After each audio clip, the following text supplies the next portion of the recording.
Hello friend, welcome back to Study Wire YouTube channel. और इस lecture में हमारा डिस्कस करने जा रहे हैं लेक्चर नंबर सेकेंड, जो कि मैथ्स का प्रैक्टिस सेट है। इसमें जो टोटल 30 क्वेश्चन लिए गए हैं वो सिलेबस वाइज लिए गए हैं। मतलब इसमें 25 क्वेश्चन 15 क्वेश्चन है पेडागोजी मैथ्स और 15 क्वेश्चन खुद मैथ्स के हैं। ठीक है, तो जो टोटल 30 क्वेश्चन है इस प्रकार से फॉर्म किए गए हैं कि टोटल एनसीईआरटी बेस्ड पुस्तक भी कंप्लीट हो और जो सिलेबस में दिया हो वो सारी चीजें भी उसमें हो। तो कोशिश करिए कि आप कम से कम इसमें से अगर 25 प्लस मार्क्स भी लाते हैं तो आपकी तैयारी बहुत अच्छी चल रही है। और यदि इतने मार्क्स नहीं आते तो आपको और आगे तैयारी करने की आवश्यकता है। ठीक है, तो यार इस लेक्चर को अंतिम तक जरूर देखना, क्योंकि इसमें सारे क्वेश्चन ऐसे मिलेंगे जो कि आपने पढ़े हो ना पढ़े हो, परंतु आपको एक अच्छी चीजें मिलेगी। और कोशिश करना कि इस 30 के 30 क्वेश्चन आप कंप्लीट जरूर कर ले। अभी जो समय चल रहा है कोरोना वायरस का प्रकोप है एक अच्छा खासा। तो यार इससे निपटने के लिए गवर्नमेंट अपने कदम उठा रही है और आप भी अपने स्तर पर जो हो सके, मतलब जो गवर्नमेंट के इंस्ट्रक्शन मिले हो उसको फॉलो करें। और कोशिश करिए यार कि जो आपका खाली समय चल रहा है उसमें आप रेगुलर प्रैक्टिस सेट जरूर लगाते रहे, जो कि एक आपको एग्जाम में इसका अच्छा खासा प्रॉफिट देखने को जरूर मिलेगा। तो आइए यार लेक्चर स्टार्ट करते हैं। कोशिश करिए अंत तक अगर लेक्चर आप देखोगे तो इसका प्रॉफिट आपको अच्छा खासा जरूर मिलेगा। तो पहला क्वेश्चन कुछ इस प्रकार से हो जाएगा, जैसे दे रखा है कि वास्तविक संख्याओं के संबंध में गणित के अध्यापिका सुशीला देवी का कथन इस प्रकार हो सकता है। मतलब सुशीला देवी एक अध्यापिका है और इन्होंने वास्तविक संख्या के बारे में बताया, तो उनमें से निम्नलिखित में से कौन सा कथन हो सकता है इनका। जैसे पहला है वास्तविक संख्याएं परिमेय होती है, दूसरा वास्तविक संख्याएं अपरिमेय होती है, थर्ड ऑप्शन है वास्तविक संख्याएं परिमेय तथा अपरिमेय संख्या होती है, और फोर्थ है वास्तविक संख्याएं केवल सम संख्या होती है। ठीक है, तो यदि यार आपने वास्तविक संख्या अच्छे से पढ़ रखी है या डेफिनेशन आपको ढंग से पता है तो ऑप्शन नंबर थर्ड होगा इसका राइट आंसर, कि जो वास्तविक संख्याएं वो परिमेय तथा अपरिमेय दोनों होती है।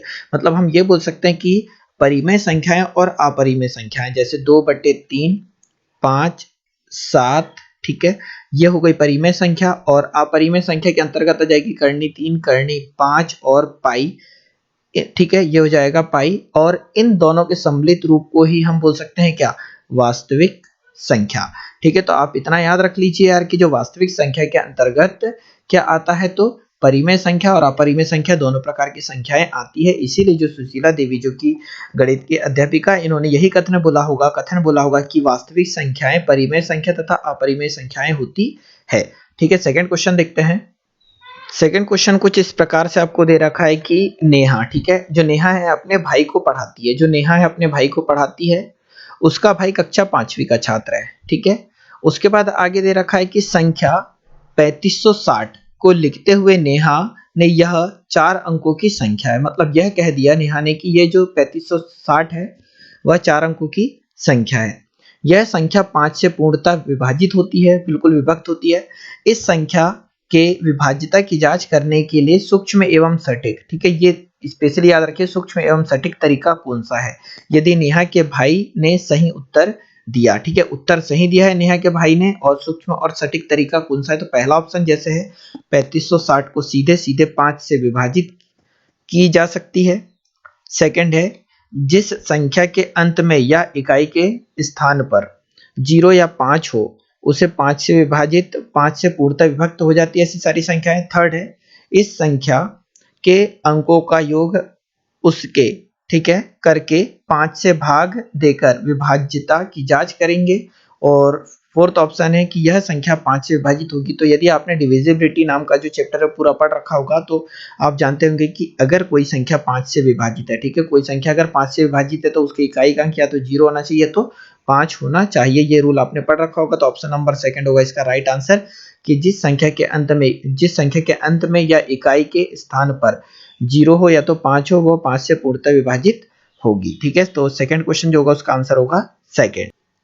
क्वेश्चन नंबर थर्ड देखते हैं कि क्वेश्चन नंबर थर्ड हो जाएगा गणित में निम्न में से कौन सा चरण समस्या समाधान विधि का नहीं है। ठीक है, तो जो गणित है उसमें एक ऐसा कौन सा चरण है जो कि समस्या समाधान विधि का नहीं है।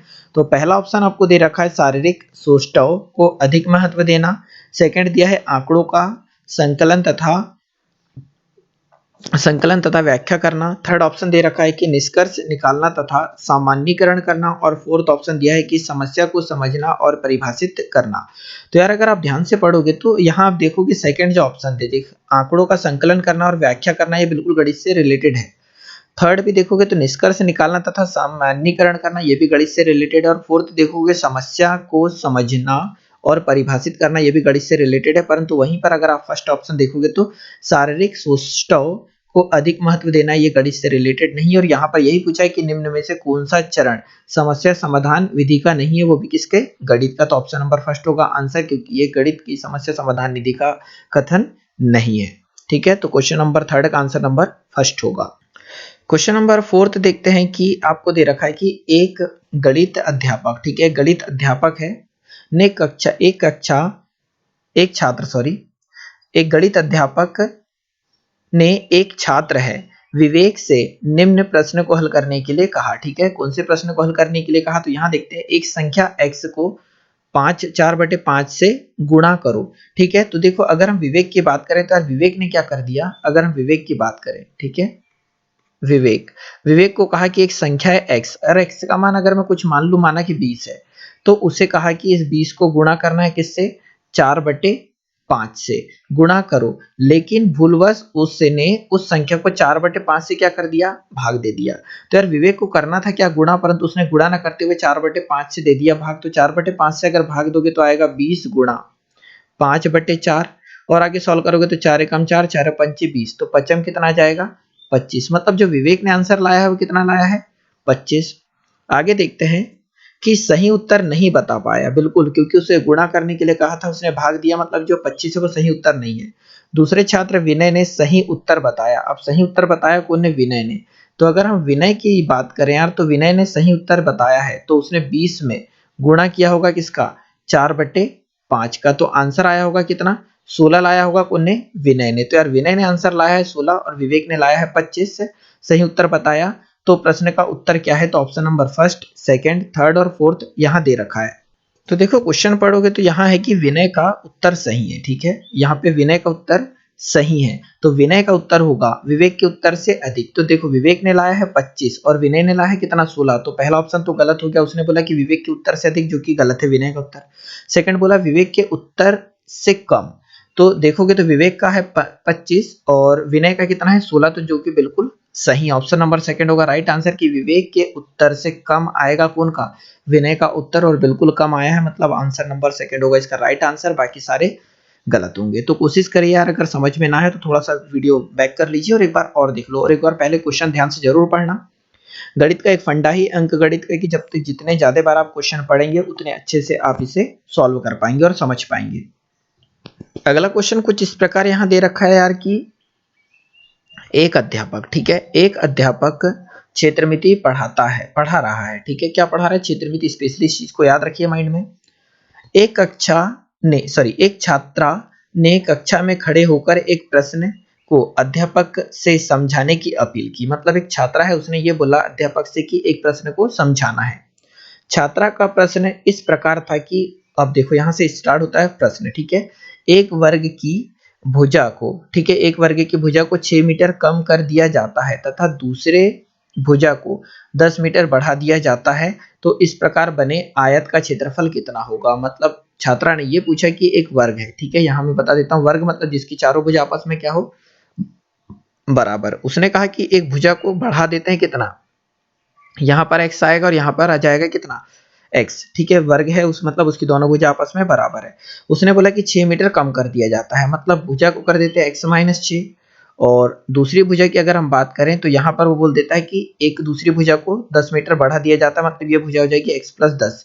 मतलब आप ऐसा कुछ कर सकते हैं कि इसको 10 मान लो, ठीक है, ये जोड़ दिया और ये माइनस किया कितनी, 6, एक भुजा को 6 कम किया, दूसरी को 10 बढ़ा दिया, तो इसका क्षेत्रफल कितना होगा, उपरोक्त, ठीक है, उपरोक्त के अनुसार अध्यापक का उत्तर होगा। अब अध्यापक से ये पूछा कि ये वर्ग दिया था और एक भुजा को 6 मीटर कम कर दिया और दूसरी को 10 मीटर बढ़ा दिया, तो बनने वाले आयत का जो क्षेत्रफल है वर्ग के क्षेत्रफल का कितना होगा। तो यार पहला ऑप्शन दे रखा है कि वर्ग के क्षेत्रफल के बराबर, सेकंड है वर्ग के क्षेत्रफल से अधिक, और थर्ड है वर्ग के क्षेत्रफल से कम, और फोर्थ है आंकड़े अधूरे हैं इसलिए प्रश्नों को हल नहीं किया जा सकता। तो यार ऑप्शन नंबर डी ही इसका राइट आंसर होगा। वो क्यों होगा? क्योंकि यहाँ पर अभी भी x की वैल्यू ना हमें यहाँ पता थी, x की वैल्यू ना हमें यहाँ पता है, इसलिए ये बताया नहीं जा सकता कि यहाँ पर ये क्षेत्रफल इसका अधिक आएगा या इसका कम आएगा, इसीलिए ऑप्शन नंबर डी इसका राइट आंसर होगा। आंकड़े अधूरे हैं, इसलिए प्रश्न को हल नहीं किया जा सकता। क्वेश्चन नंबर 6वां इस प्रकार से दे रखा है, जैसे ये प्रश्न आपको दे रखा है यहाँ पर कि अमित के विद्यालय में 16 मीटर भुजा का एक वर्गाकार पार्क है। ठीक है, जो अमित है उसके विद्यालय में 16 मीटर भुजा का एक वर्गाकार पार्क है, जो कि आपको यहाँ दिख रहा है। ठीक है, ABCD।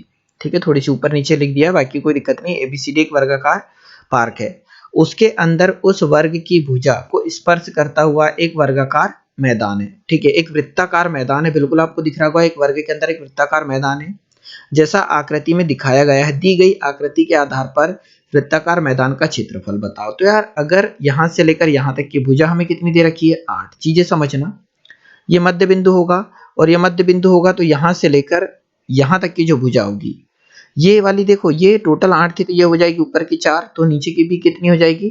4, और ऊपर की 4 तो नीचे की भी 4 हो जाएगी, मतलब ये वाली भुजा का मान भी कितना होगा? 4। और यही किसका काम करेगी? त्रिज्या का, मतलब वृत्त की त्रिज्या हो जाएगी 4। और अगर हम क्षेत्रफल की बात करें, वृत्त का क्षेत्रफल तो आप जानते होंगे पाई आर स्क्वायर फॉर्मूला होता है, तो पाई का पाई, आर का मान कितना है हमारे पास? 4, तो 4 का वर्ग, सॉरी कितना? 4 है, सॉरी एक मिनट, यहाँ पर भुजा कितनी दे रखी थी? 16। कोशिश करिए यार, थोड़ा सा गलत कर दिया, यहाँ पर 8 की जगह जाएगा 16, तो 4 की जगह जाएगा कितना? 8, तो ये वाली भुजा कितनी आ जाएगी? 8, मतलब त्रिज्या कितनी है? 8, और त्रिज्या अगर 8 है तो 8 का वर्ग कितना आ जाएगा? 64, तो आ जाएगा आंसर कितना? 64 पाई, आंसर हो जाएगा 64 पाई, मतलब ऑप्शन नंबर सेकंड होगा इसका राइट आंसर। क्वेश्चन नंबर 7वां देखते हैं। 7वां कुछ इस प्रकार से दे रखा है कि राम ने बाजार से, ठीक है, जो राम है उसने बाजार से 2 दर्जन केले खरीदे। ठीक है, समझिएगा, 2 दर्जन केले खरीदे, केलों का 1/4 भाग, ठीक है, केलों का 1/4 भाग उसने छोटी बहन को दिया है, और उसके बाद शेष का 1/3 भाग अपनी माँ को दिया है, शेष का 1/2 भाग अपने मित्र को दिया, और उसके पास अभी कौन सा भाग बचा? तो चीजें समझिए यार, उसने टोटल 2 दर्जन केले खरीदे हैं। ठीक है, 2 दर्जन केले खरीदे हैं, इसका मतलब केलों की संख्या कितनी है? टोटल 24 है, और केलों की संख्या 24 है, तो उसने 1/4 भाग अपनी छोटी बहन को, तो इसका अगर 1/4 निकालोगे आप, तो 24 का 1/4 कितना हो जाएगा? 6, तो 6 केले उसने उसकी छोटी बहन को दे दिए। ठीक है, और उसके बाद 1/3 भाग अपनी माँ को दिए। ठीक है, शेष का, अब 1/6 अगर छोटी बहन को दे दिए, तो इसमें से 6 केले माइनस कर दो, बचे कितने? 18 केले। इस शेष 18 किलो में से अपनी माँ को दिए कितने? 1/3। तो यार अगर 1/3 निकाल दे किसका, तो उनकी माँ को दे दिया उनने कितने?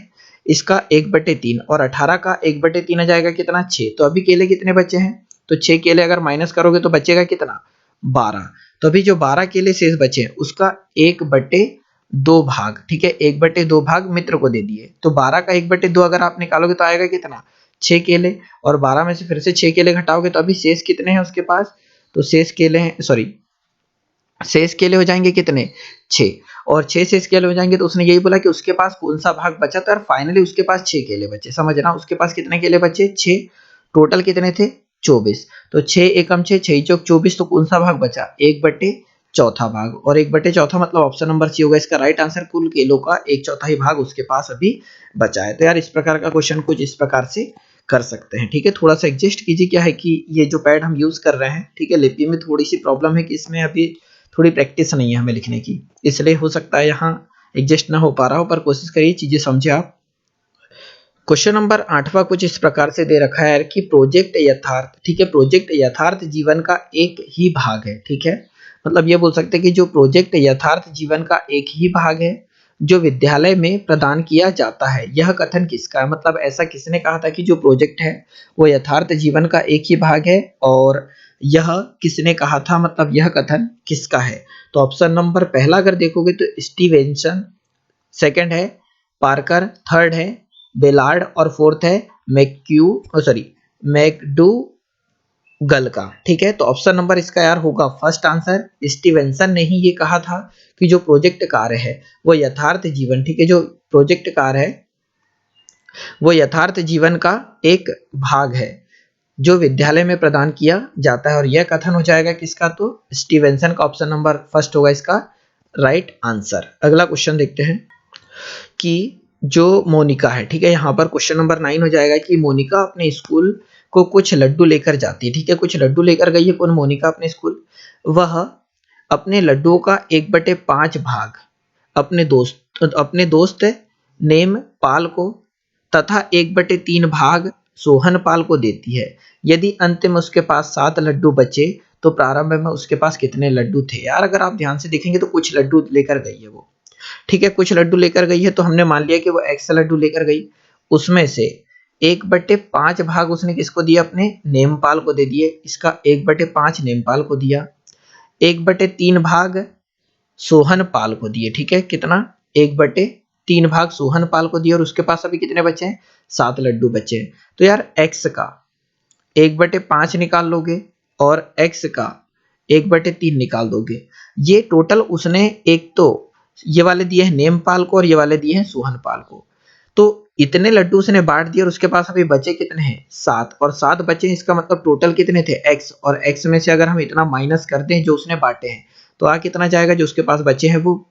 तो फाइनली उसके पास टोटल लड्डुओं की कितनी संख्या थी। तो अगर आप इसे सॉल्व करेंगे यार, तो सॉल्व करते हैं, इधर कर लेते हैं ना, x माइनस कोष्टक के अंदर की जो है यहाँ पर आ जाएगा कितना 5x, और ये कितना है 3, सॉरी 5/x, सॉरी x/5, और यह जाएगा कितना प्लस x/3 बराबर से कितना है 7। 5 और 3 का एलसीएम लोगे तो कितना जाएगा 8, और अंश में कितना जाएगा, तो देखो 5 और 3 का एलसीएम, यहाँ 5 और 3 का जब एलसीएम ले रहे होंगे तो 5 और 3 का एलसीएम कितना जा रहा होगा, तो 15।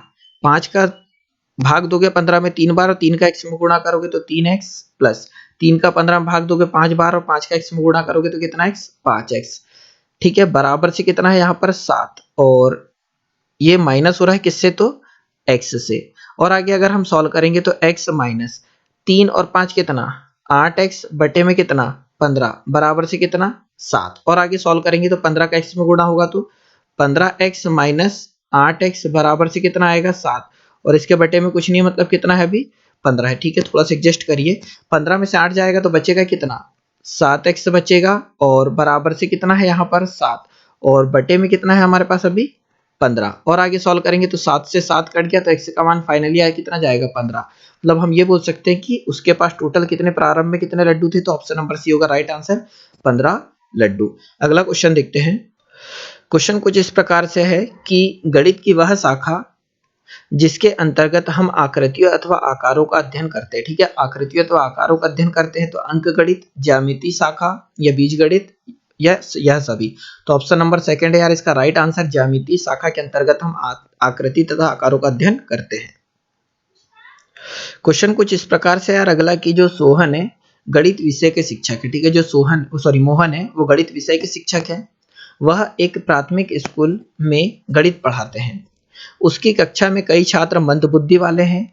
वह मंदबुद्धि छात्रों को भी सभी छात्रों के समान स्तर पर लाना चाहता है। मंदबुद्धि वाले छात्रों को समान स्तर पर लाना चाहता है, मतलब जो अच्छी बुद्धि वाले हैं उनके स्तर पर। उसके द्वारा मंदबुद्धि छात्रों के स्तर में सुधार लाने हेतु उपयोगी परीक्षा कौन सी होगी, ठीक है, मंदबुद्धि परीक्षण या फिर विश्लेषणात्मक परीक्षण या सृजनात्मक परीक्षण या निदानात्मक परीक्षण। तो यार ऑप्शन नंबर इसका डी होगा राइट आंसर, निदानात्मक परीक्षण। जब तक उनकी समस्याओं का निदान नहीं करेगा जो कि मंदबुद्धि के छात्र है, तब तक वो उनको अच्छी बुद्धि, मतलब एक अच्छे स्तर वाले स्टूडेंटों के लेवल में नहीं ला पाएगा, इसलिए ऑप्शन नंबर डी होगा इसका राइट आंसर। क्वेश्चन नंबर 12 कुछ इस प्रकार से दे रखा है यार कि एक गणित के शिक्षक पाठ्यक्रम के विषय में इस प्रकार कहते हैं, ठीक है, एक जो गणित के शिक्षक है वो पाठ्यक्रम के विषय में इस प्रकार कहते हैं कि पाठ्यक्रम जो कि बालक की वर्तमान तथा भविष्य की आवश्यकताओं को देखते हुए निर्मित किया गया हो, उसे निश्चित रूप से उसकी रचनात्मक शक्तियों के विकास का प्रयत्न करना चाहिए। यह कथन किस गणितज्ञ का है, मतलब ये पूरा का पूरा जो हमने पिंक कर दिया है, आप इसे पढ़ लीजिए कि पाठ्यक्रम जो कि बालक की वर्तमान तथा भविष्य की आवश्यकताओं को देखते हुए निर्मित किया गया हो, उसे निश्चित रूप से उसकी रचनात्मक शक्तियों के विकास का प्रयत्न करना चाहिए, यह कथन किस गणितज्ञ का है? तो पहला है पेस्टलाजी, सेकंड है टी रेमार्ट और थर्ड है हर्बर्ट और फोर्थ है लॉक का। तो यार ये जो इसका आंसर होगा ऑप्शन नंबर सेकंड होगा। आंसर ये कहा था किसने? तो टी रेमार्ट का यह कथन है, ठीक है। ऑप्शन नंबर सेकंड इसका राइट आंसर। अगला क्वेश्चन कुछ इस प्रकार से है कि आकृति को देखकर, ठीक है, आकृति को देखकर नीचे दिए गए कथन में कौन सा कथन सत्य है बताइए, ठीक है। ये आकृति इसे आप देख लीजिए क्योंकि टाइप नहीं हुई थी, हमने अभी बना दी। तो पहला है कि अर्धवृत्त पर बना कोण 180 का होता है, जो कि गलत है बिल्कुल। अर्धवृत्त पर बना कोण समकोण होता है, ठीक है। जो अर्धवृत्त इस पर बना कोण ये क्या हो जाएगा? यहाँ पर 90 डिग्री समकोण होता है। तो ऑप्शन नंबर सेकंड इसका राइट आंसर डायग्राम के अनुसार। अगला क्वेश्चन कुछ इस प्रकार से है कि गणित की विधि जिसका मुख्य सिद्धांत, ठीक है, गणित की विधि जिसका मुख्य सिद्धांत जीवन द्वारा सिखाना या क्रिया द्वारा सीखना है, ठीक है। गणित की विधि जिसका मुख्य सिद्धांत जीवन द्वारा सिखाना तथा क्रिया द्वारा सीखना है वह है। तो ऑप्शन नंबर पहला प्रयोगशाला विधि, निगमन विधि, विश्लेषण विधि और प्रयोजना विधि। तो यार ऑप्शन नंबर डी ही है इसका राइट आंसर, प्रयोजना विधि, जिसमें क्या होता है कि इसका मूल सिद्धांत होता है जीवन द्वारा सीखना तथा क्रिया द्वारा सिखाना। ऑप्शन नंबर डी है इसका राइट आंसर। तो अगला जो क्वेश्चन है यार, क्वेश्चन नंबर 15वां कुछ इस प्रकार से है कि मध्यकाल के महान गणितज्ञ ब्रह्मगुप्त के अनुसार कौन सा कथन सही नहीं है, ठीक है। कौन सा कथन सही नहीं है वह देखना है। तो पहला ऑप्शन दे रखा है कि धन संख्या और ऋण संख्या का गुणनफल ऋण संख्या होती है। तो धन संख्या मतलब 2 और ऋण संख्या मतलब -2 का गुणनफल क्या होता है? उन्होंने बोला ऋण संख्या होती है। तो चाहो तो -4 होगा, पहला ऑप्शन तो सही है। दूसरा है कि धन संख्या को ऋण संख्या से भाग देने पर भागफल धन संख्या आती है। धन संख्या मतलब 2 और ऋण संख्या मतलब -2 से जब भाग देने पर उन्हें आता क्या है? -1, और उन्होंने क्या है कि एक धन संख्या आती है, जो कि बिल्कुल गलत हो जाएगा। तो ऑप्शन नंबर उसने पूछा है कि कौन सा सही नहीं है, तो ऑप्शन नंबर सेकंड ही होगा इसका राइट आंसर, यह सही नहीं है। थर्ड पढ़ोगे ये भी सही है कि धन संख्या और धन संख्या का गुणा मतलब 2 गुणा 2 करने पर कितना आता है? एक धन संख्या आती है, जो कि सही है। फोर्थ है ऋण संख्या और ऋण संख्या का गुणा करने पर एक धन संख्या आती है, मतलब -2 गुणा -2 करेंगे तो भी कितना आएगा? 4, जो कि ये भी सही है। तो यार ऑप्शन नंबर सेकंड इसका गलत, जो कि राइट आंसर होगा। अगला क्वेश्चन कुछ इस प्रकार से दे रखा है यार कि किसके अनुसार संगीत मानव के अवचेतन मन का, ठीक है, संगीत जो है मानव के अवचेतन मन का अंक गणित की संख्याओं से संबंधित एक आधुनिक गुप्त व्यायाम है। तो ये आर्यभट्ट, नेपोलियन, लेबनीज और ब्रेन। तो ऑप्शन नंबर सी है इसका राइट आंसर। यह लेबनीज ने कहा था कि जो है संगीत मानव के अवचेतन मन का, ठीक है, और अंक गणित की संख्याओं से संबंधित एक आधुनिक गुप्त व्यायाम है। तो ऑप्शन नंबर सी है राइट आंसर। ये कहा था कौन ने? तो लेबनीज ने यार। तो हमने इन परिभाषाओं से रिलेटेड एक वीडियो डाल रखा है, आप चाहो तो पीछे जाके प्लेलिस्ट में देख सकते हैं। क्वेश्चन नंबर 17वां कुछ इस प्रकार से दे रखा है यार कि जो अभिक्रमित, ठीक है, अभिक्रमित अनुदेशन एक ऐसी शिक्षण प्रक्रिया है जिसमें बालक के वातावरण को सुव्यवस्थित एवं पूर्ण निर्धारित व्यवहारों को उसमें विकसित कर लिया जाता है, ठीक है। तो जो अभिक्रमित अनुदेशन एक ऐसी शिक्षण प्रक्रिया है जिसमें बालक के वातावरण को सुव्यवस्थित कर पूर्व निर्धारित व्यवहारों को उसमें विकसित कर लिया जाता है। यह कथन किसका है? ठीक है, तो देखोगे तो पहला ऑप्शन है स्मिथ और मूरे का, सेकंड है कोरे का, थर्ड है नेपोलियन और फोर्थ है आर्यभट्ट। तो ऑप्शन नंबर सेकंड इसका राइट आंसर। ये कहा था कोरे ने, मतलब यह कोरे का कथन है। अगला क्वेश्चन कुछ इस प्रकार है, क्वेश्चन नंबर 18वां कि राधा ने बाजार से 2 जोड़ी मोजे, ठीक है, 12.70 प्रति जोड़े की दर से, ठीक है, 2 जोड़ी मोजे खरीदे हैं तथा 1 दर्जन, ठीक है, 1 दर्जन है, याद रखिएगा, अभ्यास पुस्तिका जो कि 2.30 प्रति अभ्यास पुस्तिका की दर से खरीदी। यदि उसके पास 135 रुपए हो, ठीक है, 135 लिखा, वैसे 135 रुपए हो तो उसके पास कितना धन बचेगा? तो देखो यार, एक मोजा कितने का है? 12.70 का, तो 2 जोड़ी कितने के हो जाएंगे? तो ये जाएगा 12, अगर हम इसका गुणा करेंगे तो 12 दूनी 24 और 7 दूनी 14, मतलब यह जाएगा 26.40 रुपए के हो जाएंगे, ठीक है। 12 दूनी 24 रुपए टोटल हो रहा है और 7 दूनी 14 रुपए, तो 1 रुपए इधर अगर हम दे देंगे तो ये हो जाएगा 25.40 कितना 4 रुपए का हो जाएगा 2 जोड़ी मोजा।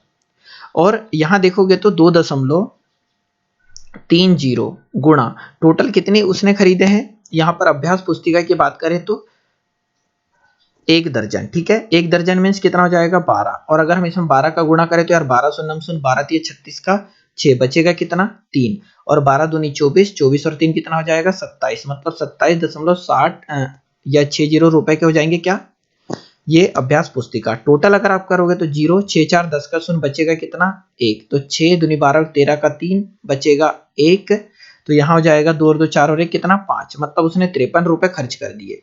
तो यार उसके पास 135 रुपए थे, उसने 53 रुपए मोजे और उत्तर पुस्तिका खरीदने में खर्च कर दी, तो बचाए कितने। तो जब 5 में से 3 घटाओगे तो कितना बचेगा 2, 13 में से जब 5 घटाओगे तो बचेगा कितना 8। तो यार उसने यही पूछा कि उसने कितने रुपए बचाए, तो उसने बचाए हैं 82 रुपए। ऑप्शन नंबर फर्स्ट है इसका राइट आंसर। यार अगला क्वेश्चन कुछ इस प्रकार से है कि यहाँ पर दे रखा है कि मोना प्राथमिक विद्यालय में गणित की शिक्षिका है। जो ठीक है मोना है वो प्राथमिक विद्यालय में गणित की शिक्षिका है, वह ज्यामिति पढ़ा रही। याद रखिए ज्यामिति पढ़ा रही है कौन, मोना। उसने एक छात्र रितु से निम्न प्रश्न हल करके उत्तर बताने को कहा, और प्रश्न है कि दो कोण की माप का योग रिजु कोण की माप के बराबर होता है, उसमें एक न्यून कोण है तो दूसरा कौन सा कोण होगा। ठीक है, मतलब ये जो पूरी समस्या दे रखी है वो कुछ इस प्रकार की है कि यार एक रिजु रेखी लाइन मतलब आप जानते ही होंगे, और ये कोण अगर एक न्यून कोण है, ठीक है, ये वाला कोण अगर न्यून कोण है तो ये वाला कोण कौन सा होगा, ये पूछा गया है। यदि रितु ने सही उत्तर दिया, अब रितु ने उत्तर सही दिया है तो कौन सा सही उत्तर होगा, न्यून कोण हो नहीं सकता। अगर ये वाला न्यून कोण है तो ये कितना होगा, अधिक कोण होगा, मतलब ऑप्शन नंबर सेकंड है इसका राइट आंसर। और जिन लोगों की ज्यामिति थोड़ी कमजोर है तो कोशिश करिए, हमने क्या रखे हैं 6 लेक्चर अलग से डाले हैं ज्यामिति के, और 1-2.5 घंटे का लेक्चर अलग से डाला है। अगर आप इतना कर लेते हैं तो ज्यामिति में आपको कोई भी प्रॉब्लम नहीं होगी, चाहो तो आप जाके देख सकते हैं। अगला क्वेश्चन कुछ इस प्रकार है कि यहाँ देखोगे राम एक दिन में किसी पुस्तक का 1/4 भाग पढ़ लेता है, और जो श्याम है उसी पुस्तक का 1/3 भाग पढ़ लेता है। तो जो यार राम ने 1/4 भाग पढ़ता है एक दिन में, और श्याम 1/3 भाग पढ़ता है। इस प्रकार 6 पुस्तकें राम को दी। ठीक है, जो राम को टोटल पुस्तकें कितने दी है, 6 पुस्तकें दी, तथा 4 पुस्तकें, ठीक है, 4 पुस्तकें श्याम को दी है। तो पहले कौन अपने पुस्तक को पढ़ लेगा। तो यहाँ पर यार देखो 1/4 जो दे रखा है, 1/4 पुस्तक राम पढ़ता है कितने दिन में, एक दिन में। तो यार पूरी पुस्तक को पढ़ने में वो कितना समय लगा लेगा, तो आप अगर जब इसे जोड़ेंगे, ठीक है, इसे जोड़ेंगे तो वो टोटल कितने दिन ले रहा है, 4 दिन में एक पुस्तक पढ़ता है। या तो फिर हम ऐसा कुछ बोल सकते हैं यार कि वो एक दिन में, ठीक है,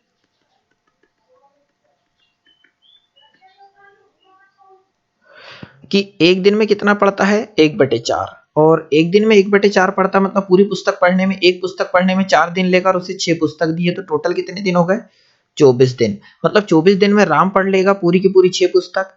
वहीं पर अगर हम श्याम की बात करें तो वो एक दिन में 1/3 पुस्तक पढ़ता है, और एक दिन में 1/3 पढ़ता मतलब पूरी की पुस्तक कितने दिन में पढ़ लेगा, तो 3 दिन में। और इसे कितनी पुस्तक दी गई, तो 4 पुस्तक दी गई, तो टोटल कितने दिन लगा देगा 12 दिन। कौन, यह श्याम, और यह कौन, राम।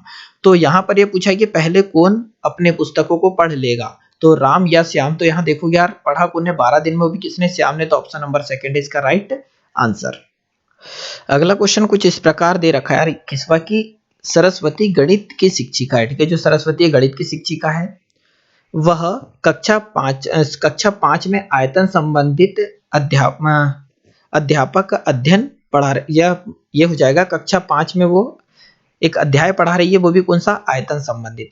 उसके अनुसार कोई वस्तु जितना स्थान घेरती है वह क्या कहलाती है। यार तो एक देखो 5वीं क्लास की एक शिक्षिका है सरस्वती, वह 5वीं क्लास वालों को पढ़ा रही है, आयतन संबंधित अध्याय पढ़ा रही है। उसके अनुसार कोई वस्तु जितना स्थान घेरती है वह क्या कहलाती है, तो क्षेत्रफल, परिमाप, आयतन या फिर माप। तो यार ऑप्शन नंबर सी है इसका राइट आंसर। कोई वस्तु जितना स्थान घेरती है वह उसका आयतन कहलाती है, तो ऑप्शन नंबर सी इसका राइट आंसर।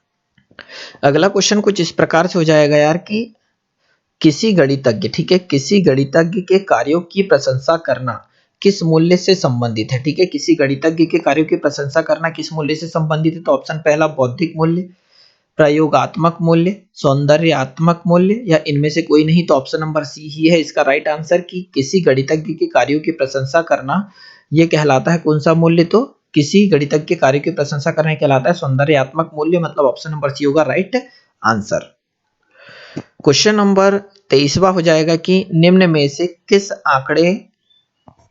आंकड़े को दर्शाने के लिए आप एक आयत चित्र का प्रयोग करेंगे। ठीक है, मतलब हमें एक आयत चित्र का प्रयोग करना है किसी निम्न में से किस आंकड़े को, मतलब ये जो 4 आंकड़े दे रखे इनमें से कौन सा आयत को निर्मित करता है। तो पहला दिया है कि एक डाकिये के थैले में विभिन्न क्षेत्रों, ठीक है, विभिन्न क्षेत्रों के पत्रों की संख्या। सेकंड है किसी खेलकूद प्रतियोगिता में प्रत्याशियों की संख्या। और थर्ड है किसी रेलवे स्टेशन पर प्रातः 7 बजे से सायं 7 बजे तक रेलगाड़ी से जाने वाले यात्रियों की संख्या। और फोर्थ ऑप्शन है कि 5 कंपनी द्वारा निर्मित कैसेटों की संख्या। तो आप एक चीज समझिए यार, देखो सेकंड तो खेलकूद में प्रत्याशी जो भाग ले रहे हैं वह आयत क्या है, आयत के चित्र को प्रदर्शित नहीं करेंगे, मतलब ऑप्शन नंबर जो सेकंड है वो तो आंसर हो नहीं सकता। वहीं पर अगर हमें जब थर्ड ऑप्शन को देखेंगे तो रेलवे स्टेशन पर सुबह 7 से शाम को 7 बजे तक कितने लोग जा रहे हैं ये भी आयत को निर्मित नहीं कर सकते, मतलब ऑप्शन नंबर थर्ड भी आंसर नहीं हो सकता। बचता है पहला कि डाकिये के थैले में विभिन्न क्षेत्रों के पत्र जो दिए हैं वो भी कर सकता है, और ऑप्शन नंबर डी भी। परंतु ध्यान से देखोगे तो यार डाकिये के जो थैले में होते हैं वो अलग अलग आकार के होते हैं, इसलिए ये आयत को प्रदर्शित नहीं करेंगे, तो ऑप्शन नंबर फर्स्ट भी आंसर नहीं हो सकता। ऑप्शन नंबर डी है इसका राइट आंसर कि 5 कंपनी द्वारा निर्मित कैसेटों की। आपने अगर टेप देखा होगा पुराने जमाने में तो इस प्रकार का टेप होता था जो कि हर एक कितनी भी कंपनियां बनाए, परंतु हर कंपनियां अगर जो कैसेट बनाएगी, जो टेप बनाएगी, वो सबके आकार क्या रहेंगे, समान और आयताकार, इसीलिए ऑप्शन नंबर डी होगा इसका राइट आंसर। अगला क्वेश्चन कुछ इस प्रकार से है कि रितु ने, ठीक है, रितु ने बाजार से तरबूज खरीदी है। ठीक है, बाजार से एक तरबूज खरीदा रितु ने जिसका वजन 4 किलो 600 ग्राम था। तो यहां अगर देखेंगे तो 4 किलो और 600 ग्राम था, वह उसे दो बराबर भागों में बांट देती है। तो 2 भागों में बांटेंगे तो ये 4 किलो का हो जाएगा 2 किलो, 600 ग्राम का हो जाएगा 300 ग्राम बांटती है। पुनः आधे भाग के 2 बराबर भाग करती है, मतलब पुनः आधे भाग। तो देखो पहले आधा तो ये हो चुका है, इसको फिर से आधा करती है, तो ये हो जाएगा 2 का आधा 1 और 300 का हो जाएगा कितना 150 कर देती है। अब सबसे छोटे टुकड़े को पुनः 2 भागों में बांटती है, मतलब इस टुकड़े को पुनः 2 भागों में बांटती है। तो यार 1 का आधा कितना हो जाएगा 500 ग्राम, ठीक है, 1 का आधा हो जाएगा 500 ग्राम और 150 का कितना हो जाएगा 75 ग्राम। इस प्रकार सबसे छोटे टुकड़े का वजन कितना होगा, तो जब 500 और 75 को जोड़ोगे तो कितना जाएगा 575 ग्राम। तो सबसे छोटे का भार कितना होगा, तो ऑप्शन नंबर फर्स्ट होगा इसका राइट आंसर 575 ग्राम। अगला क्वेश्चन कुछ इस प्रकार से हो जाएगा कि जो रिजवान एक प्राथमिक विद्यालय में गणित के शिक्षक है। आंकड़े संबंधित अध्याय को समझाते हुए एक प्रश्न श्यामपट्ट पर इस प्रकार लिखा कि 5 छात्रों की आयु क्रमशः कितनी है, 15 वर्ष, 12 वर्ष, 9 वर्ष, 11 वर्ष और 13 वर्ष है। इन छात्रों की आयु का माध्य क्या होगा। एक छात्र अंकित ने प्रश्न को इस प्रकार से हल किया। अब देखो अंकित ने करा क्या है, इस प्रकार से जो हल किया है, तो उन्हें अंकित ने कर दिया कि 15 + 12 + 9 + 11 + 13, ठीक है, बटे में लिख दिया कितना 2, और यहाँ पर 60 बटे 2 लिख दिया, बराबर से कितना कर दिया 30। ठीक है, तो छात्र द्वारा हल किए गए प्रश्न से यह निष्कर्ष निकलता है। तो ऑप्शन पहला है छात्र यह समझता है कि माध्य इस प्रकार किया जाता है। ठीक है, तो हम खुद जानते हैं कि माध्य इस प्रकार से सॉल्व नहीं किया जा सकता, तो ऑप्शन नंबर फर्स्ट है इसका, तो ये क्या हो जाएगा गलत। सेकंड है कि छात्र से पूछा गया प्रश्न उसके पाठ्यक्रम से नहीं है। ठीक है, तो ये हमें नहीं पता, इसलिए ऑप्शन नंबर सेकंड भी इसका गलत। थर्ड है कि छात्र माध्य संबंधित अवधारणा से अनभिज्ञ है। बिल्कुल, यदि अगर अंकित ने क्वेश्चन सॉल्व किया है इसका मतलब ये जानता था होगा, और अगर ये जानता तो सही सॉल्व करता, परंतु यहाँ पर लिखा है कि छात्र माध्य संबंधित अवधारणा से अनभिज्ञ है, तो ऑप्शन नंबर सी ही होगा राइट आंसर, क्योंकि वो ये चीजें नहीं जानता माध्य निकालना। नहीं तो वो करता क्या माध्य निकालने के लिए, जितने आंकड़ों को जोड़ा गया है, तो 5 आंकड़ों को जोड़ा गया है, तो यहाँ भाग किससे देता 5 से, तो आंसर कितना आता 12, तो ये सही होता, परंतु ये अवधारणा वह नहीं जानता, मतलब अनभिज्ञ था। अगला क्वेश्चन कुछ इस प्रकार से दे रखा है कि जो रामदेव है, ठीक है, वो प्राथमिक विद्यालय के शिक्षक है। रामदेव प्राथमिक विद्यालय के शिक्षक है, उसके अनुसार गणित सभ्यता का दर्पण है। उसके द्वारा कहे गए कथन से गणित की प्रकृति का कौन सा मूल्य झलकता है? सामाजिक मूल्य, अनुशासन संबंधित मूल्य, व्यवहारिक मूल्य या सांस्कृतिक मूल्य? तो गणित सभ्यता का दर्पण है, तो इससे झलकता है कौन सा? सांस्कृतिक मूल्य। ऑप्शन नंबर डी होगा राइट आंसर। क्वेश्चन नंबर 27 दे रखा है यार, वीडियो की लेंथ लंबी हो रही पर कोशिश करिए, गणित का प्रैक्टिस सेट इससे छोटे में पॉसिबल ही नहीं है। इन सभी संख्याओं को सॉल्व करना है यार। तो यहाँ ये पहली संख्या, दूसरी संख्या और तीसरी, अगर हम इसे जोड़े तो 8.536, सेकंड है 0.0064 और थर्ड है कितना? 0.004। इधर भी जीरो लगा देते, इधर भी, क्योंकि ये तीनों संख्या की थी प्लस की। इन्हें जब जोड़ेंगे तो आ जाएगा 4, 6 दूनी 12, 12 और 4 16 का 6, बचेगा 1, 3 और 1 4, 5 का 5 दशमलव और यहाँ 8। माइनस कितना करना है? तो ये वाली संख्या माइनस करनी है, तो माइनस करना है 3.775 और यहाँ जाएगा 0। सॉल्व करोगे तो यहाँ जाएगा कितना यार? 4।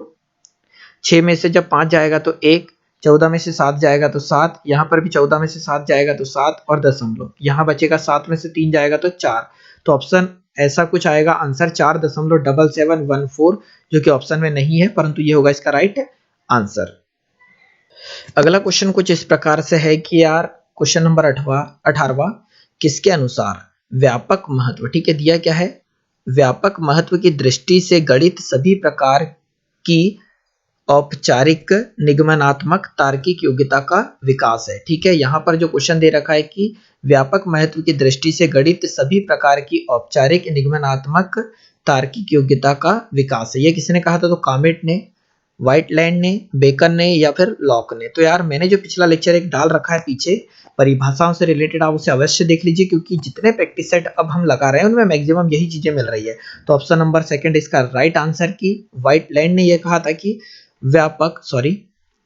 व्हाइटलैंड ने कहा था कि व्यापक महत्व की दृष्टि से गणित सभी प्रकार की औपचारिक, निगमनात्मकता, तार्किक योग्यता का विकास है।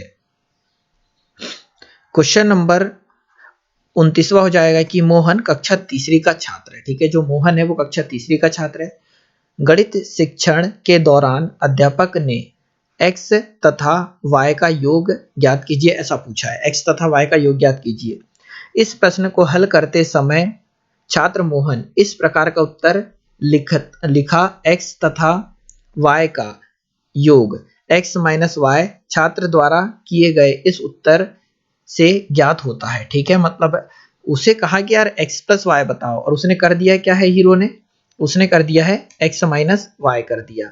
ठीक है, तो इसमें उसने क्या गलती करी, चाहो तो देख लो। ऑप्शन फर्स्ट है कि छात्र को योग करना नहीं आता। सेकंड है छात्र को केवल घटाना आता है। छात्र अध्यापक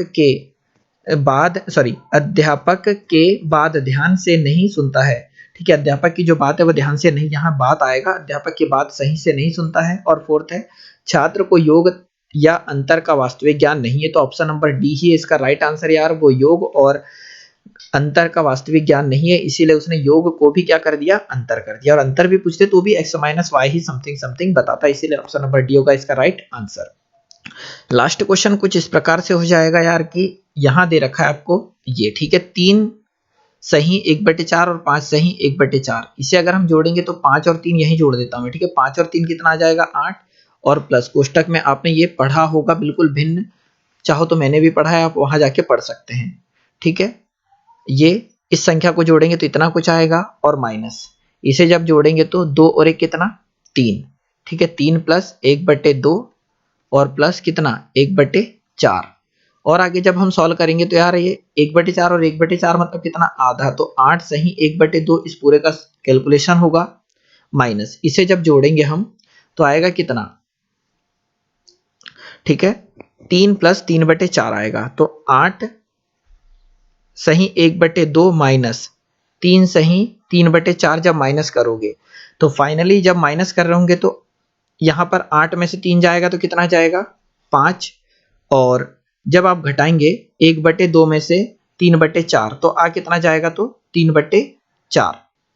ठीक है, जब इसे आप माइनस कर रहे होंगे तो आंसर आ जाएगा 4 सही 3/4। ठीक है, ये होगा इसका right answer, option number second है इसका राइट आंसर। तो यार वीडियो कैसा लगा आप ये जरूर बताइएगा, और जितने भी लेक्चर होंगे थोड़े लंबे जरूर होंगे पर कोशिश करिए कि आप पूरा देखें, ठीक है। और जो आपको लगता है कि इसमें कुछ इंप्रूवमेंट होना चाहिए तो आप बिल्कुल अपने सजेशन कमेंट बॉक्स में कमेंट कर सकते हैं। तो आने वाले लेक्चरों में वो सारी चीज़ें आपको इंप्रूवमेंट जरूर मिलेगी। और यदि आप कोई मैथ से रिलेटेड चैप्टर पढ़ना चाह रहे हैं तो आप कमेंट बॉक्स में कमेंट कर दीजिएगा, तो मैं आने वाले लेक्चर उसमें डाल दूंगा। तो यार वीडियो देखने के लिए बहुत बहुत धन्यवाद, और वीडियो शेयर जरूर करें। जय हिंद, जय भारत। जहां है सुरक्षित रहिए, अपना ध्यान रखिए।